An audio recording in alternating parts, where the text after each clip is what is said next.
اردو فہم عبارت برائے کلاس 1۔ سارا کے پاس ایک سرخ گیند ہے۔ وہ شام کو پارک میں اپنی گیند سے کھیلتی ہے۔ ایک دن اس کی گیند جھاڑی کے پیچھے چلی گئی۔ سارا نے گیند ڈھونڈی اور اسے واپس لے آئی۔ پھر وہ خوشی سے کھیلنے لگی۔ سارا کے پاس کس رنگ کی گیند ہے؟ نیلی، سرخ۔ سارا کہاں کھیلتی ہے؟ پارک میں، بازار میں۔ گیند کہاں چلی گئی تھی؟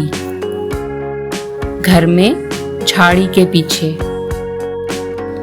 سارا دوبارہ خوشی سے کیوں کھیلنے لگی؟ کیونکہ اسے اپنی گیند واپس مل گئی، کیونکہ وہ گھر چلی گئی۔ آپ شام کو پارک میں کیا کیا کھیلتے ہیں؟